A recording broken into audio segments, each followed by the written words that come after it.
अस्सलाम अलैकुम दोस्तों। आज का मौजू बहुत ही अहम है। ऐसा मौजू जो हजारों नहीं लाखों लड़कियों की जिंदगी का सच है। ससुराल का जुल्म। एक लड़की कितना सह सकती है?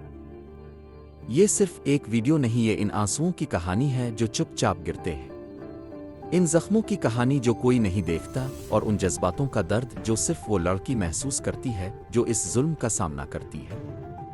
सोचो, एक लड़की जो अपने माँ बाप के घर में परियों की तरह पली हो, इसके साफ शीशे की तरह के ख्वाब और मासूम दिल। फिर एक दिन इसका निकाह होता है, सब खुश, ढोल बजते हैं, दुआएं होती हैं। लड़की सोचती है अब मेरी अपनी दुनिया होगी, अपना घर, अपना शौहर, अपने ख्वाब।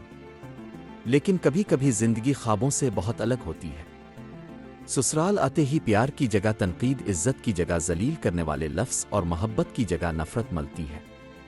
जुल्म सिर्फ थप्पड़ मारना नहीं होता। जुल्म वो होता है जब तुम्हारा हक तुमसे छीना जाए, जब तुम्हारी इज्जत को लोग अपने लफ्जों से कुचल दें, जब तुम्हारा दिल रोज तोड़ा जाए लेकिन तुम चुप रहो क्योंकि तुम्हें बचपन से सिखाया गया है बीवी घर बसाने आती है, तोड़ने नहीं। जुल्म होता है जब तुम अपने माँ बाप को फोन पर सच नहीं बता सकती, बस कह देती हो मैं ठीक हूँ। जुल्म होता है जब तुम्हारे खाने पीने पर, उठने बैठने पर, हत्ता के तुम्हारे सांस लेने पर भी उंगली उठाई जाए। हमारी सोसाइटी में अक्सर लड़की से कहा जाता है शादी के बाद तुम्हारा घर ससुराल है, मगर कोई ये नहीं बताता कि अगर ससुराल जुल्म करे तो तुम क्या करो। कोई माँ बाप ये नहीं सिखाता कि अपनी इज्जत कैसे बचानी है। हम लड़की को सिर्फ बर्दाश्त करना सिखाते हैं, जवाब देना नहीं, अपने हक के लिए उठना नहीं। लड़के की माँ को हक है कि वो अपनी बहू से काम करवाए, लेकिन बहू के माँ बाप का हक नहीं कि वो अपनी बेटी का दर्द समझी।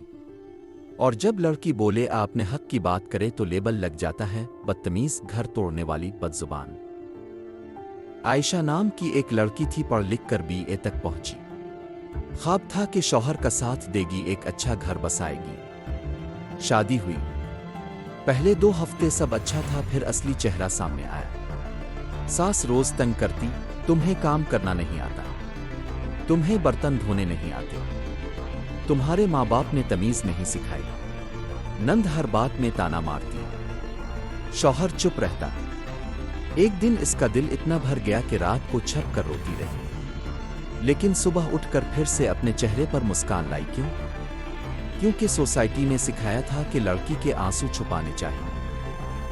दोस्त, सवाल ये नहीं कि एक लड़की कितना सह सकती है, सवाल ये है कि इसे सहना क्यों पड़ता है। क्या सिर्फ इसलिए कि वो लड़की है? हर लड़की की एक हद होती है। बर्दाश्त का मतलब ये नहीं कि वो कमजोर है, और जवाब देना ये नहीं कि वो बदतमीज है।